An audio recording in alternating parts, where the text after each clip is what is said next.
Sermón de las 7 palabras.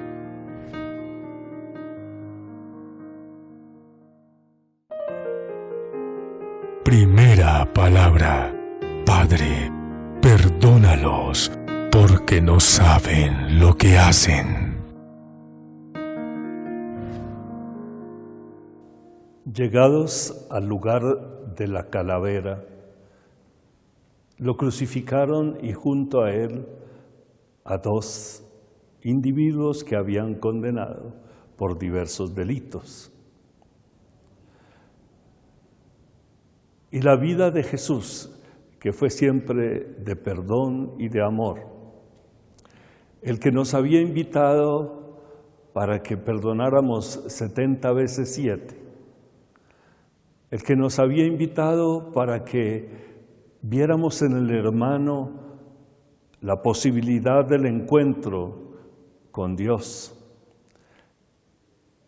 quien nos había dirigido una palabra salvadora permanente que incluía particularmente el perdón del hermano, ahora muestra con esta primera palabra en la cruz que la vivencia y la experiencia, el gozo de su amor, lo manifiesta perdonando. Pudiéramos decir que se dibuja en los labios de Jesús una sonrisa y en su corazón la felicidad plena de haber enseñado, predicado e invitado al pueblo de Dios en esa construcción del reino en donde el perdón es la característica indispensable.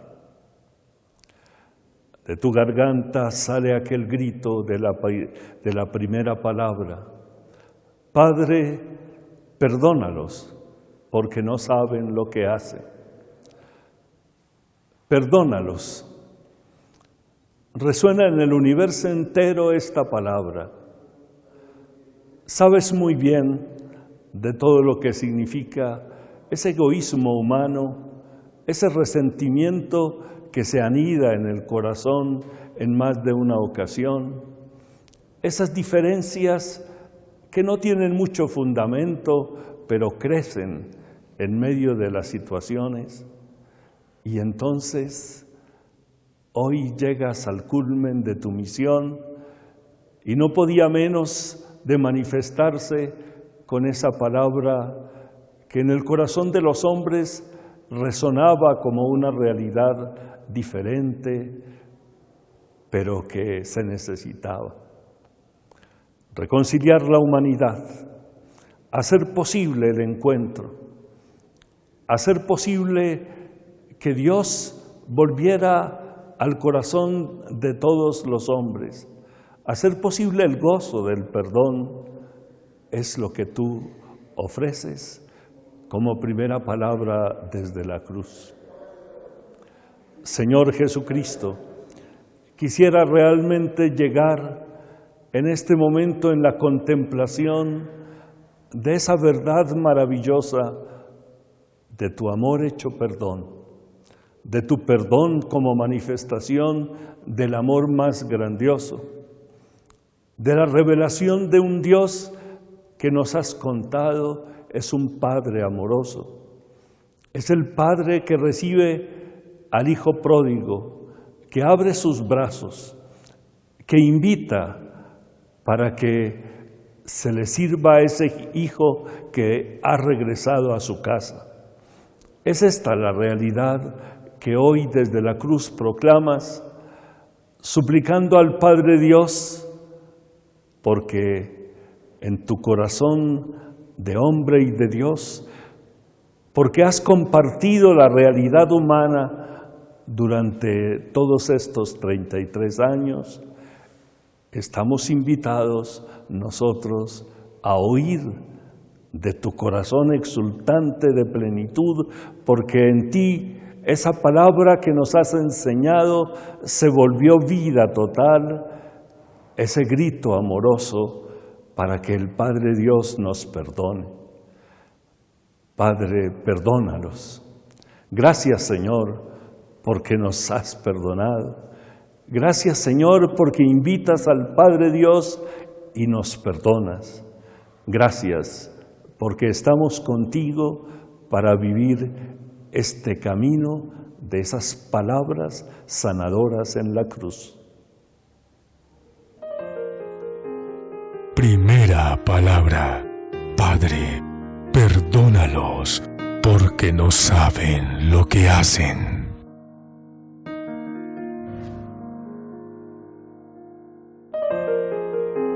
Segunda palabra.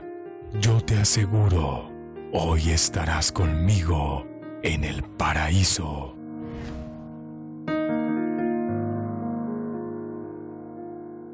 Queridos cristovidentes, en este momento de la pasión del Señor, vamos a meditar sobre la segunda palabra. Cuando le dice Jesucristo a uno de los ladrones, el que está a su derecha, que llamamos el buen ladrón, hoy mismo estarás conmigo en el paraíso. Tenemos aquí dos actitudes, así vamos a definir esta palabra. La actitud de lo que llamamos el mal ladrón, que tenía la misma oportunidad del otro, pero no quiso reconocer sus pecados y sus errores. No quiso reconocer a Jesús como Salvador y más bien lo increpó y siguió con ese veneno en el corazón. Le dicen, bájate de ahí, no dices que eres Dios, si ni siquiera te has bajado, menos bajarnos a nosotros. Jesús no le responde nada. Jesús, primer punto, respeta la libertad humana.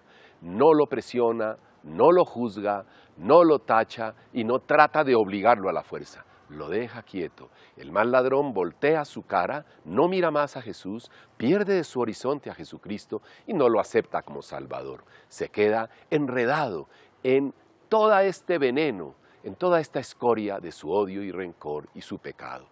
El mal ladrón, que también fue ladrón, el buen ladrón, perdón, que también era ladrón y había cometido fechorías, le dice, oye, este por lo menos no ha robado, en cambio nosotros todo el mal que hemos hecho, no seas grosero, no le digas eso. No le hace caso tampoco a su compañero de fechorías. Y el buen ladrón se convierte, cambia su corazón de piedra en corazón de carne y le dice con humildad, Señor, acuérdate de mí cuando estés en tu reino. Jesús ya le había tocado el corazón, porque respeta la libertad. El mal ladrón no quiso que Jesús entrara. El buen ladrón se dispuso.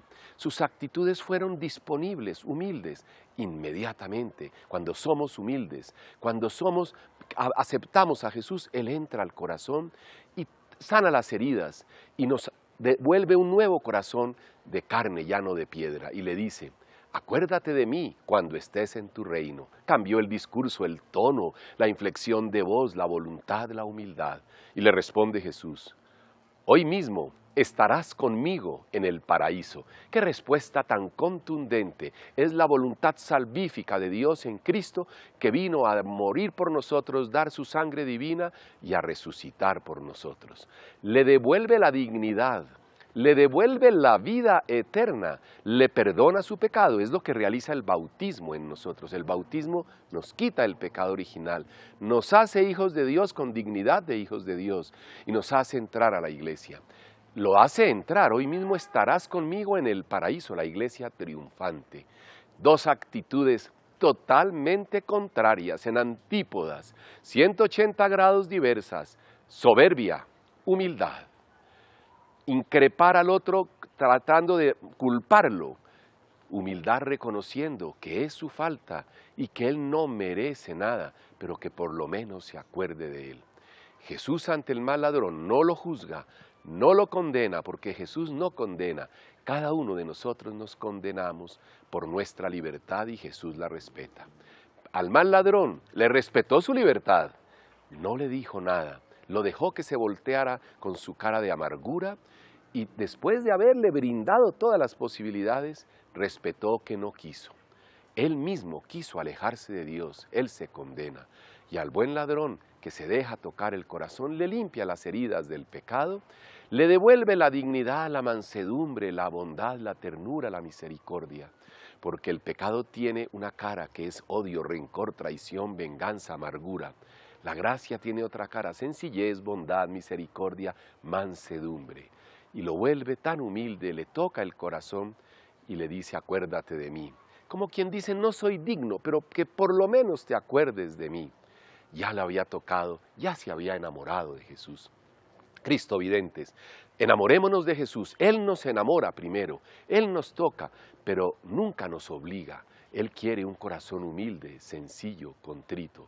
Y así nos dice, hoy mismo estarás conmigo en el paraíso. Dejemos que esa voz resuene en nosotros, que nos diga a cada uno de nosotros en nuestro pecado, dentro de la familia, en la fábrica, en la empresa, en el colegio, en la discoteca, en el Transmilenio, en el taxi, en donde estemos, que Él nos diga, hoy mismo estarás conmigo en el paraíso, porque antes le hemos dicho, acuérdate de mí cuando estés en tu reino. Esto implica conversión, cambio. Eso fue lo que hizo el buen ladrón. Que esta palabra nos toque el corazón y reflexionemos de cuál de las dos actitudes optamos, el buen ladrón o el mal ladrón, y optemos por la humildad. La humildad es la puerta de entrada, la gran autopista regia para las demás virtudes. La soberbia es la autopista regia, la puerta de entrada para todos los demás vicios. Dejemos que el Señor siembre la humildad, aceptémosla y entremos a vivir todas las demás virtudes. Segunda palabra, yo te aseguro, hoy estarás conmigo en el paraíso.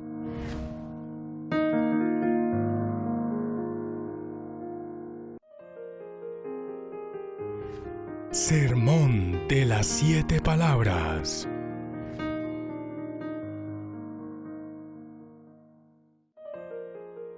Tercera palabra, mujer, ahí tienes a tu hijo, ahí tienes a tu madre.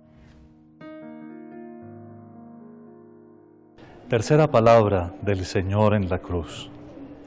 Mujer, ahí tienes a tu hijo, dijo Jesús a su madre, contemplando también a sus pies al discípulo que él amaba. Y luego, dirigiéndose al discípulo, dijo, ahí tienes a tu madre. La mutua entrega de María a Juan y de Juan a María inaugura en el Nuevo Testamento esta manera de ser particular de los hijos de Dios que por el bautismo, es decir, por la gracia que de este sacrificio hemos recibido, de entrar totalmente en una relación nueva con el Señor, gracias a la maternidad de María y gracias a la maternidad de la Iglesia. Esto lo vamos a explicar de la siguiente manera. María acoge a Juan como nos acoge a todos nosotros y como la Iglesia nos acoge a todos nosotros. María, de una cierta manera, representa aquí a la Iglesia. No por nada, los padres de la Iglesia, es decir, los escritores de los primeros siglos del cristianismo, la llamaron a ella la nueva Eva, porque junto con el nuevo Adán han dado origen a la humanidad nueva, a la humanidad del Nuevo Testamento, que somos nosotros los regenerados por el bautismo. De entonces, comprendemos bien esto que acabamos de decir en el sentido de que ella, la nueva Eva, representa a la madre de todos los vivientes, a la madre de todos los que de nuevo viven por la vida nueva que nos da el Señor. Pero eso establece con la Santísima Virgen una relación interesantísima, porque si por una parte piadosamente podemos sentir de todas formas que ella nos quiere, nos cuida, nos ayuda, nos estimula, que a ella podemos acudir con toda la confianza del mundo, en todos los sentidos, de todas maneras también vemos en ella un modelo para imitar y tenemos que contemplarla a ella como el ideal al cual tenemos que llegar todos nosotros, porque si ella es modelo de la Iglesia, si ella representa también a la Iglesia aquí, al pie de la cruz, entonces, si nosotros como Iglesia la imitamos a ella, haremos lo que tenemos que hacer.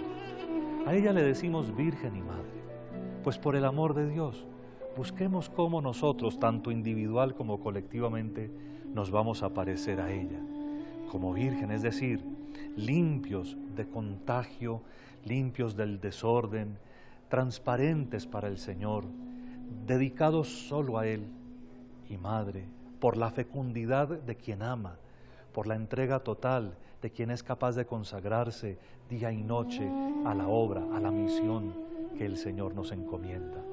En María tenemos mucho que aprender para aprender a ser iglesia, para que cada uno de nosotros alcance a dar las medidas que el Señor quiere que demos. Sí, ahí tienes a tu madre, ahí tienes a tu madre que es la que te muestra también cómo tienes que ser, y no en modelo exterior, sino en ella misma, para que te dediques al Señor con todo tu corazón, con toda tu alma y con todas tus fuerzas. Ahí tienes a tu madre, pero no para que te detengas en ella, sino para que por ella llegues al Hijo, a aquel que pende de la cruz y que es quien obra este milagro de la nueva relación que tenemos nosotros con María y nosotros con la iglesia que amamos. Cuando en la Semana Santa contemplamos también a María, la vemos como la Virgen de los Dolores. Y en el día de mañana la contemplaremos al pie de la cruz, recibiendo a su Hijo, ya sin vida, sobre el regazo. Cuando la veamos así, pensemos en que ella también nos entrega a su Hijo. Recuérdenla, cuando recibe al Hijo, ya no lo recibe para ella, lo recibe para entregarlo al sepulcro. Es decir, para entregarlo a la tierra, para entregarlo a ustedes, para entregarlo a mí, para que nosotros tengamos también el tesoro más grande del mundo. Y Jesús de verdad quiere bajar a la profundidad de nuestros corazones y de nuestras vidas para poner allí la luz y la altura que nos hace falta. Vivamos estos misterios con toda la plenitud de que seamos capaces. Tercera palabra. Mujer, ahí tienes a tu hijo, ahí tienes a tu madre.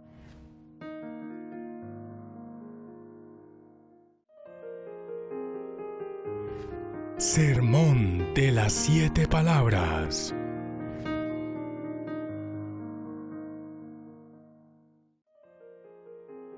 Cuarta palabra. Dios mío, ¿por qué me has abandonado? Muy apresados cristovidentes, les habla Monseñor Héctor Cubillos Peña, obispo de la diócesis de Zipaquirá.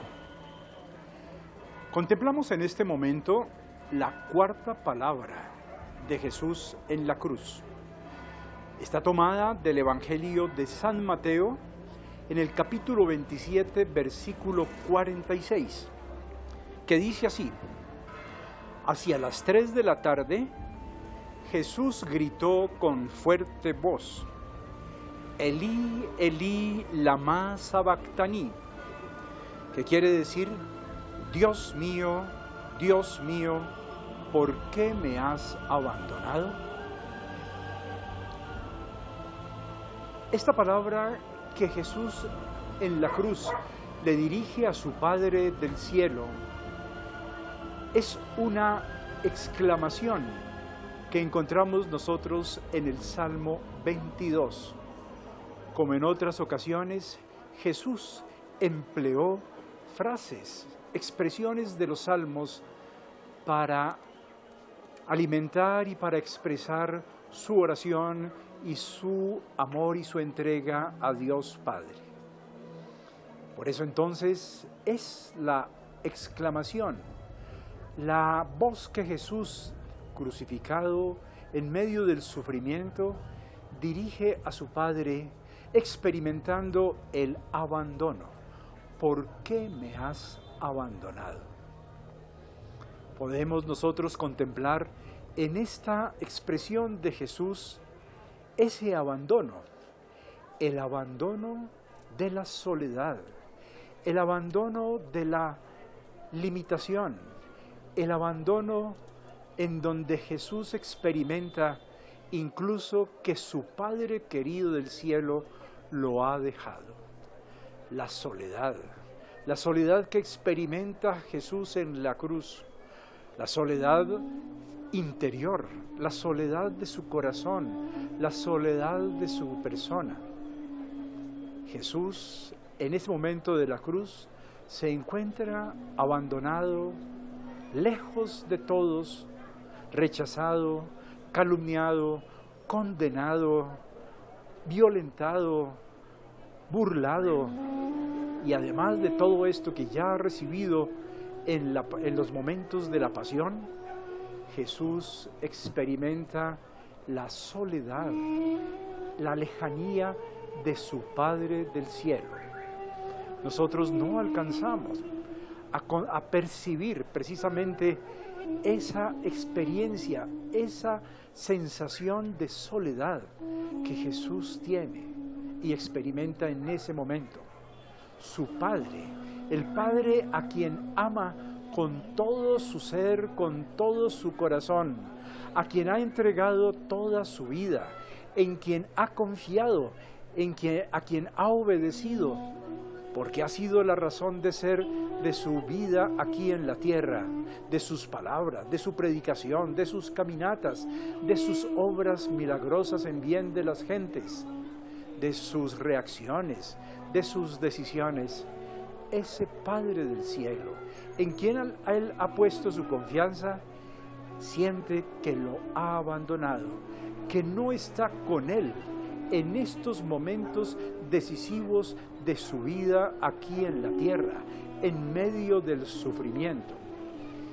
Y esta soledad, este abandono, lo experimenta Jesús en primer lugar por parte de sus discípulos que han salido huyendo, de parte de todas las personas que lo habían seguido, ahora ya no. Es la soledad infinita del Señor. Y Jesús la experimenta precisamente porque esa soledad es la que se siente, puede alcanzar a sentir un ser humano en momentos de un indolor intenso, y la soledad a causa del pecado. Lejos de Dios, pero sabemos, Jesús no pecó, no ofendió, no se alejó de Dios. Jesús experimentó el dolor como todos nosotros, pero esa soledad le viene precisamente por haberse entregado a su Padre del cielo. Como Jeremías, el profeta, que también experimenta la misma situación. Pero en medio de esa soledad, Jesús inicia sus palabras diciendo: Dios mío, Dios mío. Este inicio nos está indicando que esa exclamación y ese dolor del Señor es un dolor en la confianza. Sigue llamando a Dios su Padre, Dios mío. Y sabemos entonces que en ese momento experimenta la soledad humana, porque ha querido asumir nuestra condición, pero Dios no lo ha abandonado. Dios sigue, y en medio de la soledad Jesús sigue creyendo y esperando, amando y confiando en su Padre. Esta es la escena dramática, profunda, misteriosa de la soledad del Señor. Pero Dios Padre, sabemos, no lo había abandonado. Se mantuvo en silencio para que su fe y la entrega de Jesús fueran un ejemplo para nosotros. Después respondió a esa súplica resucitándolo de entre los muertos. Eso mismo hemos de hacer nosotros a lo largo de nuestra vida, especialmente en los momentos difíciles de nuestra existencia. Como Jesús, decir: Dios mío, en medio de la soledad, en medio de los problemas, de la angustia, de las catástrofes, del sufrimiento profundo por diferentes razones, la enfermedad, el rechazo de los demás, el engaño, la frustración. Pero como Jesús hemos de vivir en la fe, en la confianza, en el abandono al Señor. Por eso Jesús y nosotros hemos de decir siempre: en tus manos encomiendo mi espíritu. Cuarta palabra. Dios mío, ¿por qué me has abandonado?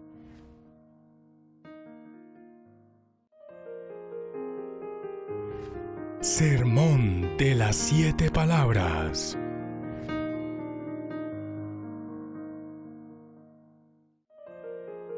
Quinta palabra. Tengo sed.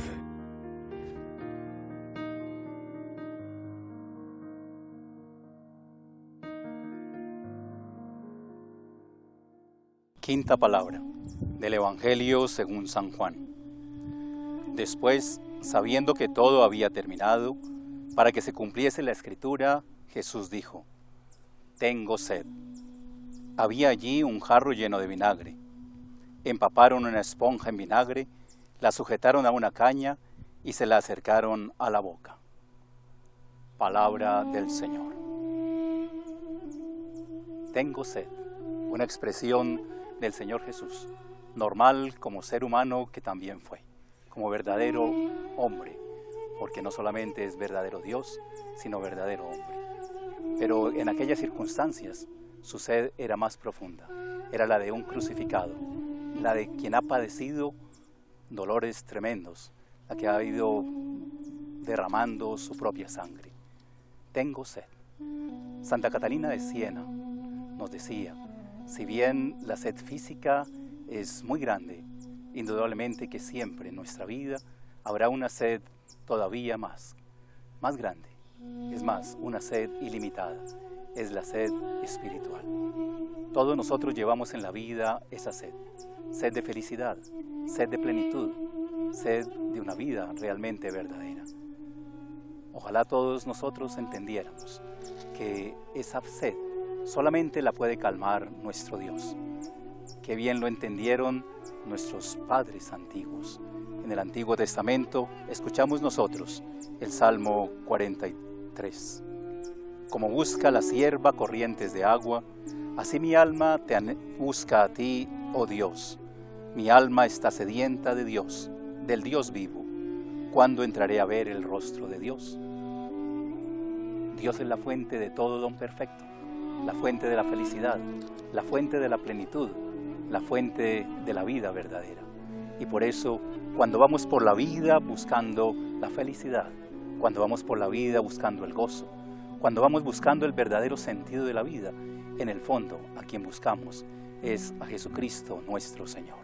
Es a Dios mismo que nos viene a traer esa vida que todos tanto anhelamos. Nos dice el texto, y lo hemos escuchado de una manera dramática, a Jesús le ofrecieron vinagre. Seguramente que nos estremecemos de manera especial en este día. ¿Por qué no le dieron agua? ¿Por qué le dieron vinagre? Terrible nos parece a nosotros en el fondo del corazón. ¿Cómo pueden darle vinagre a alguien para que apague su sed? Qué bueno que en este día nos preguntáramos cada uno de nosotros, ¿dónde buscamos nosotros apagar nuestra sed? La sed de felicidad, la sed de plenitud, la sed de vida verdadera. Recordemos hoy, de manera especial en este día, que nada ni nadie nos puede conceder a nosotros la saciedad de nuestra vida, solamente Dios nuestro Señor.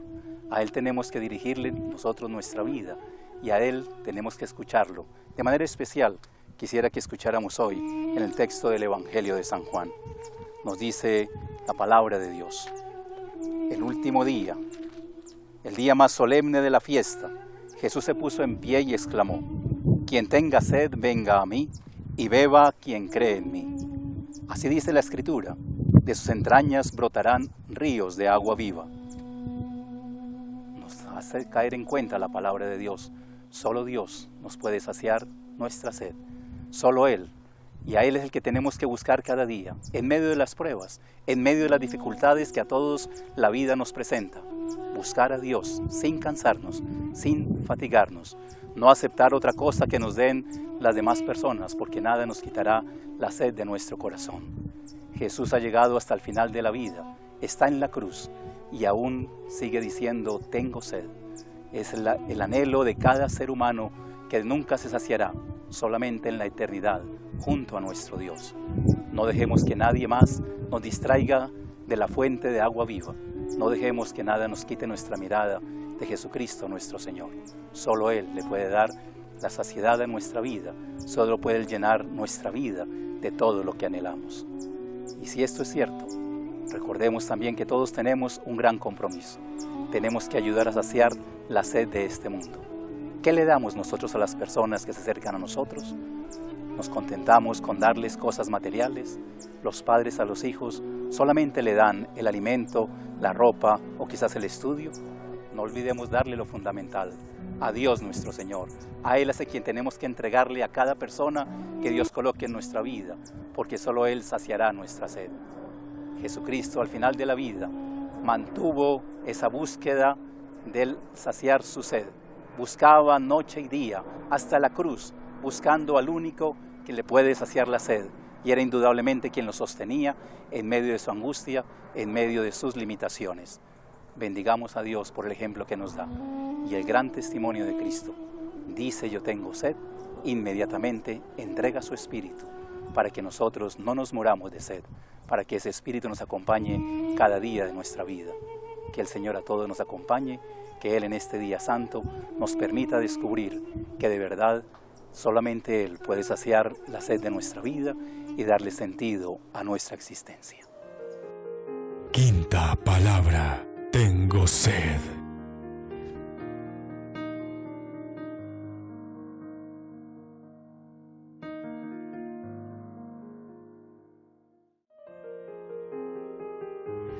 Sermón de las 7 palabras.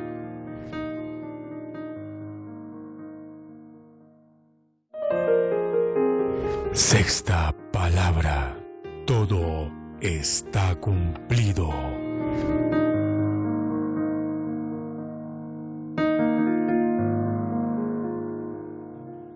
Vamos a contemplar una vez más a Jesús en la cruz.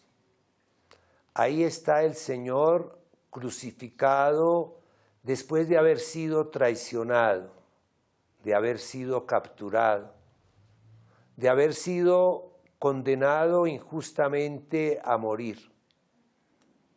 El Señor Jesús ha sido objeto de burla, de rechazo, y Él se ha despojado de todo. Ha llegado su hora, la hora del pleno cumplimiento de la voluntad del Padre. La voluntad del Padre era clara, es clara. Jesús, su Hijo, vino a acercarnos al Padre y vino a hacer la voluntad de entregarse por amor y en obediencia a la muerte para rescatarnos a nosotros que rebeldes habíamos rechazado a Dios, para darnos la gracia de acercarnos a Dios por medio de Jesucristo, el que amó hasta la entrega total en la muerte. Y ahí está Jesús crucificado. Contemplémoslo, miremoslo, sintamos algo de lo que sintió Jesús. Se acerca el final y el Señor Jesús hace como un inventario de su vida.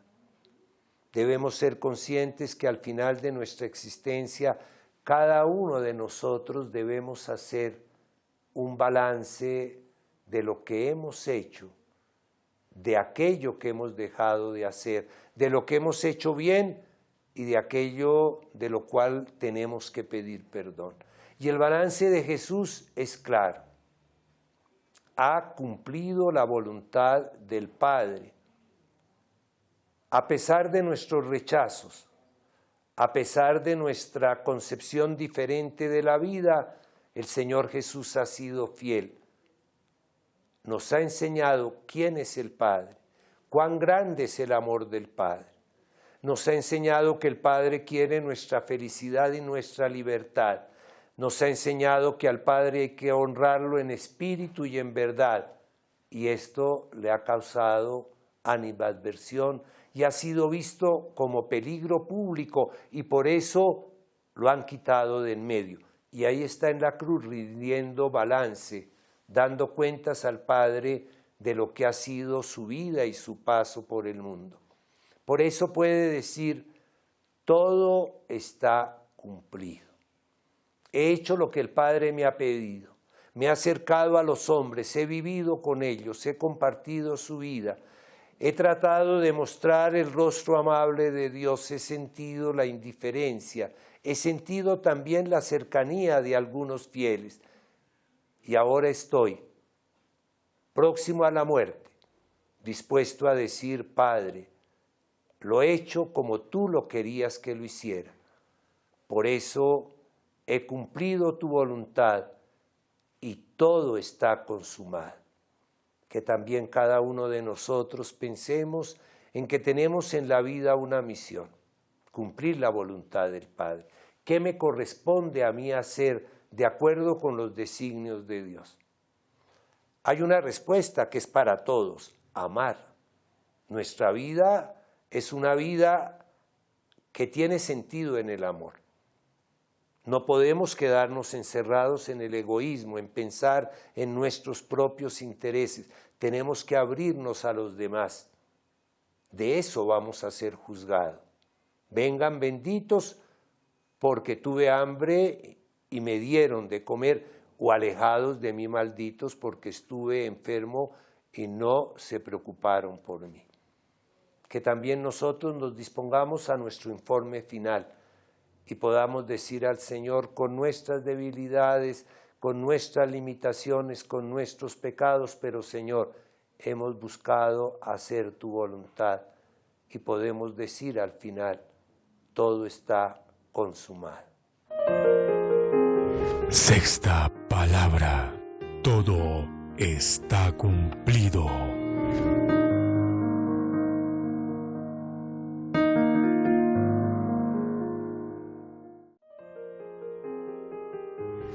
Sermón de las 7 palabras.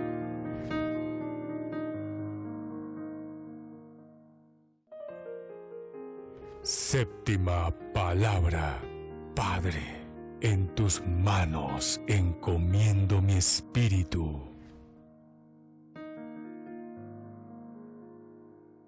Un saludo a toda la comunidad, a todos los cristovidentes, a todos los de la parroquia del Santuario del Niño Jesús, a todas las personas que siguen pues esta programación. En estos momentos quiero compartir con ustedes una reflexión muy importante sobre este tiempo que estamos viviendo de la Semana Santa y del Viernes Santo, que es el viernes de la Pasión del Señor. Y vamos a compartir sobre todo la séptima palabra. Padre, en tus manos encomiendo mi espíritu. Comienzo por referirme a la primera expresión que hace Jesús. Padre, es una palabra muy bonita donde Jesús nos enseña también a nosotros a dirigirnos a Dios como nuestro Padre. Ya no es un Dios lejano, sino un Dios cercano a cada uno de nosotros. Padre, esa expresión Jesús la repite muchas veces y a lo largo de toda su vida está diciendo Padre. En el momento en el que Jesús está en el monte de los Olivos también vuelve y la repite y se la enseña a sus discípulos, nos enseña a nosotros a orar también dirigiéndonos al Padre, y por eso nos enseña esa hermosa oración del Padre Nuestro, y que le digamos a nosotros a Dios, Padre Nuestro. En estos momentos, en ese momento de acontecimiento y de experiencia vital y de dolor profundo, Jesús es vencedor de la muerte, y por eso en esta última palabra lo que encontramos es un signo no de derrota, sino de victoria, donde Jesús se coloca en las manos de Dios Padre. Padre, en tus manos encomiendo mi espíritu, soy todo tuyo, y me recibe nuevamente para glorificarme, para resucitarme. Y invito también a toda la comunidad para que nosotros tengamos presente que al dejarnos Jesús a Dios como Padre y que nos enseña a nosotros a dirigirnos como Padre, a nosotros también nos enseña a que seamos hermanos y a que vivamos como hermanos. Lastimosamente nosotros de pronto repetimos mucho el Padre Nuestro, repetimos mucho, pero no tomamos conciencia de lo que significa para nosotros ser un Padre, y sobre todo con una característica importante de que ese Padre es misericordioso. Ese Padre está siempre dispuesto a acogernos con los brazos abiertos a cada uno de nosotros, en todos los acontecimientos importantes de nuestra vida, en los momentos de sufrimiento, de dolor, de experiencia profunda. Dirijámonos a Dios como Padre, por intercesión de su Hijo Jesucristo. Él es el mediador entre Dios y los hombres. Jesús se ofrece a nosotros como nuestro hermano mayor y por eso asume todos los pecados, asume todas nuestras limitaciones humanas, asume todo lo humanamente nuestro, menos el pecado, porque Jesús prácticamente es el hombre justo, es el hombre que hace las cosas bien, que cumple su tarea, que cumple su misión. Y en estos momentos le está diciendo: Padre, he cumplido la tarea que usted me ha puesto.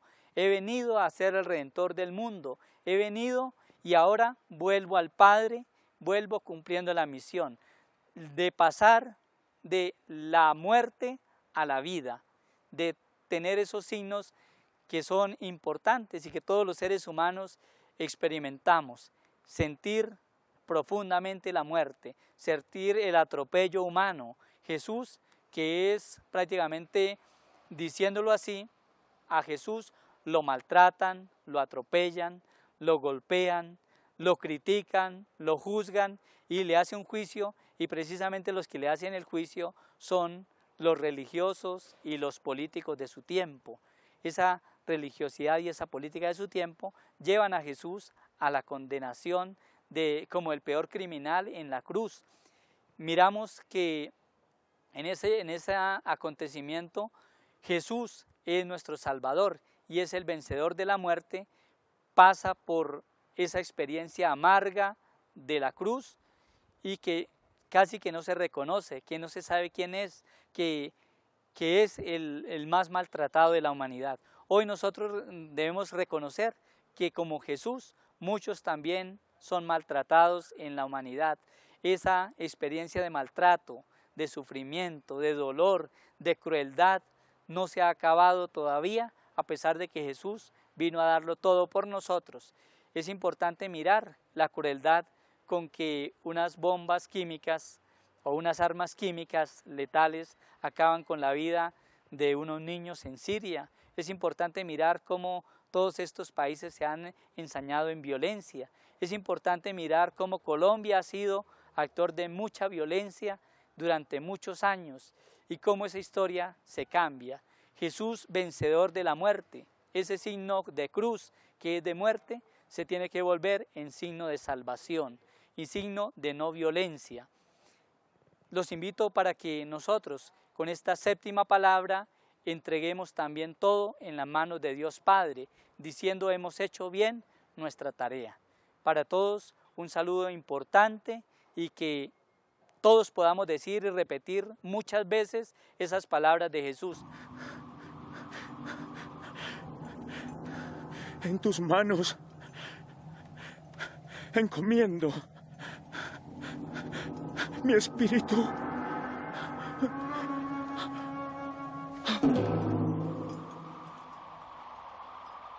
Padre, en tus manos encomiendo mi espíritu, y gracias a Jesús de Nazaret, que lo dio todo por nosotros, gracias a Jesús de Nazaret, que nos hizo hermanos, gracias a Jesús de Nazaret, que nos muestra a nosotros este camino de salvación.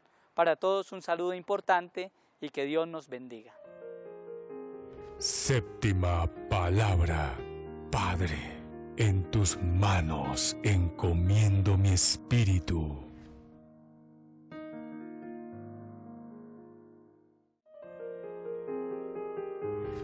Sermón de las 7 palabras.